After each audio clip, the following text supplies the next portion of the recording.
आइए जाने देवउठनी एकादशी के दिन घर में तुलसी जी का विवाह कैसे करें। सबसे पहले पूजन सामग्री देख लीजिए। चौकी या पटिया, शालिग्राम जी या कृष्ण जी की मूर्ति, तुलसी का पौधा, 2 घी का दीपक और 1 तेल का दीपक, धूप, फूल, जनेऊ, कपूर, सिंदूर, रोली, हल्दी, चंदन, लाल चुनरी, सुहाग का सामान, बिंदी, चूड़ी, मेहंदी, साड़ी, बिछिया, मंगलसूत्र आदि, लड्डू गोपाल जी के कपड़े, कलावा या मोली, गंगाजल, कलश, 1 नारियल, आम के पत्ते 5, सफेद तिल, क्योंकि भगवान नारायण को चावल अर्पण नहीं किए जाते, 4 गन्ने मंडप बनाने के लिए, मौसमी फल जैसे गन्ने का गट्टा, मूली, आंवला, सिंघाड़ा, बेर, शकरकंद, सीताफल, अमरूद, कच्ची इमली, चने की भाजी, ये सारी पूजन सामग्री बाजार में मिल जाएगी। लाल या पीला कपड़ा चौकी पर बिछाने के लिए, मिठाई, पंचामृत, सुपारी 4। अब आप सबसे पहले शाम का शुभ मुहूर्त देख लीजिए। वैसे तो इस दिन पूरे ही दिन शुभ मुहूर्त रहता है।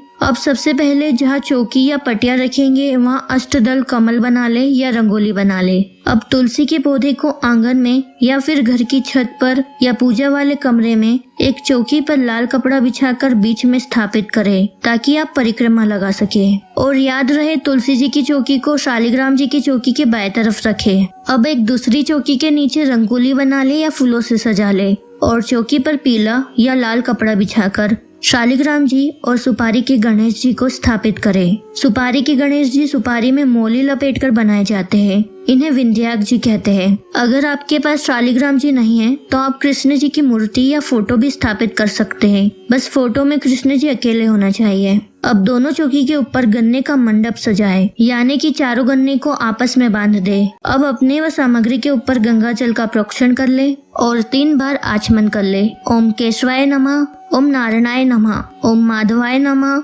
बोलकर फिर हाथ धो ले। तुलसी जी और शालिग्राम जी पर भी गंगा जल छिड़क दे। अब घी का दीपक जलाए। याद रहे दीपक हमेशा 2 बत्ती का जलाना चाहिए और उसमें रोली, कुमकुम या चावल डालना चाहिए। अब चौकी पर थोड़े से सफेद तिल रखकर उस पर गंगा जल मिश्रित कलश की स्थापना करें। कलश में 5 आम के पत्ते रखें और उसमें 1 सिक्का, रोली, कुमकुम आदि अर्पण करके उस पर 1 नारियल रख दे और कलश पर स्वस्तिक बना दे।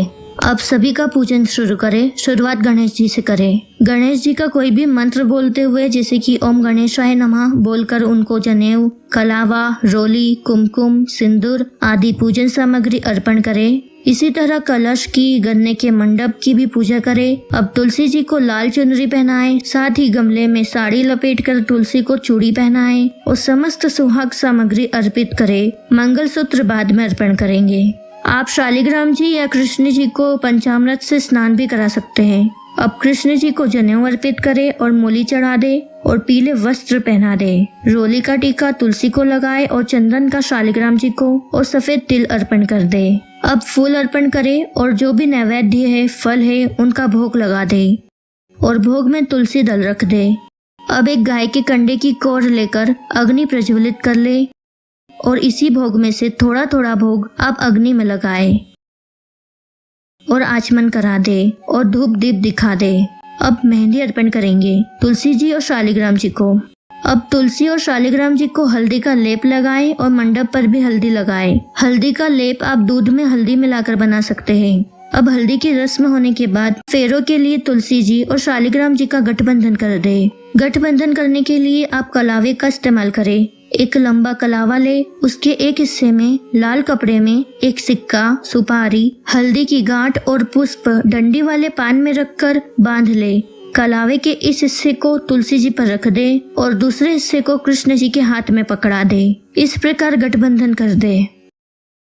अब एक घी का दीपक जलाए और एक तेल का दीपक जलाए। घी का दीपक कृष्ण जी की तरफ रखना है और तेल का दीपक तुलसी जी की तरफ रखना है। अब दोनों दीपक को साथ में उठाकर घी के दीपक को तेल की जगह रखे और तेल के दीपक को घी की जगह रखे।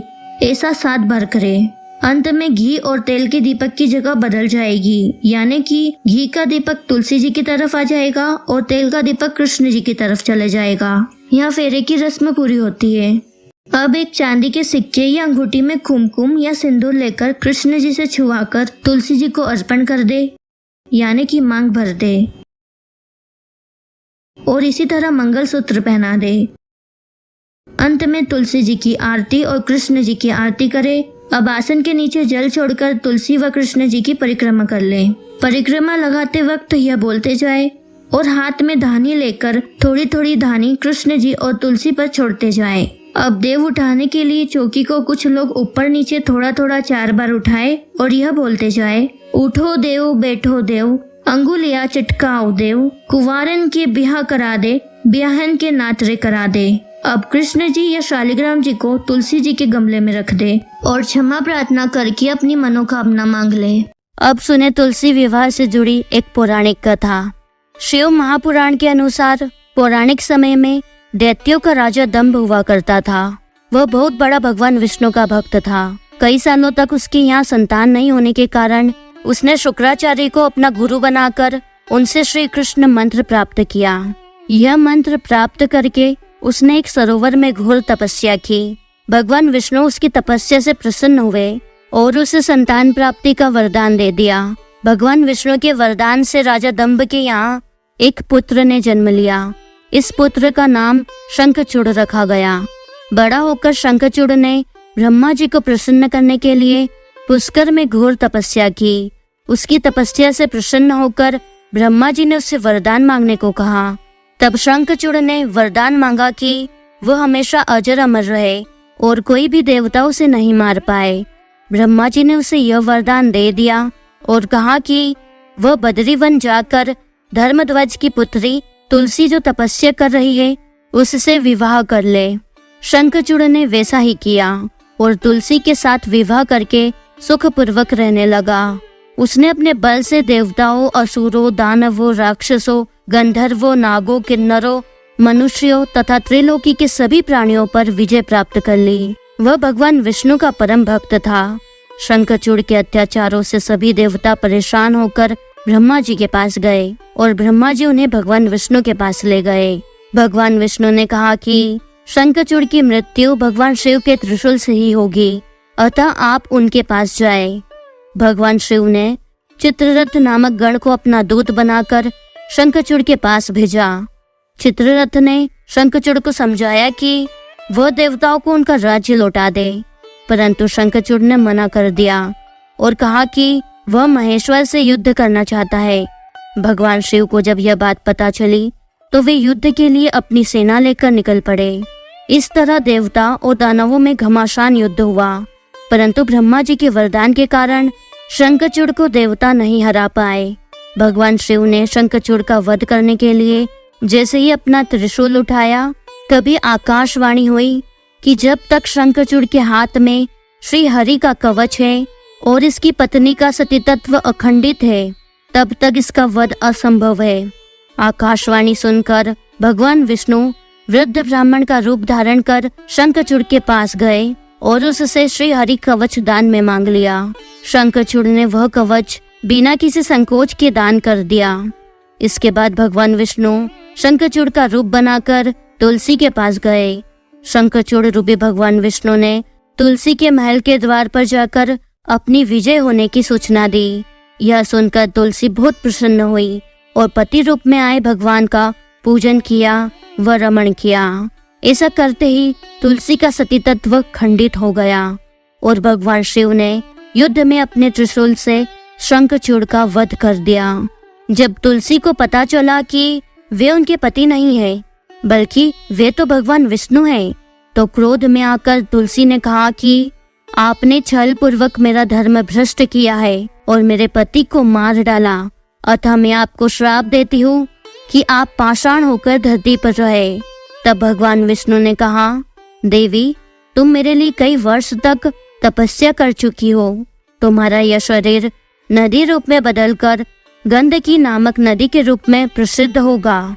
तुम पुष्पों में श्रेष्ठ तुलसी का वृक्ष बन जाओगी और सदा मेरे साथ रहोगी। तुम्हारे श्राप को सत्य करने के लिए मैं पाषाण बनकर रहूंगा और शालिग्राम कहलाऊंगा। गंडकी नदी के तट पर मेरा वास होगा। तभी से देवउठनी एकादशी के दिन भगवान शालिग्राम और तुलसी जी का विवाह संपन्न कर मांगलिक कार्यों का प्रारंभ किया जाता है। हिंदू धर्म मान्यता के अनुसार इस दिन तुलसी शालिग्राम विवाह करने से अपार पुण्य प्राप्त होता है। बोले तुलसी माता की जय। शालिग्राम भगवान की जय। हरे कृष्णा। इसी तरह की व्रत कथा वीडियोस देखने के लिए हमारे चैनल को सब्सक्राइब करें और हो सके तो वीडियो को लाइक और शेयर करें।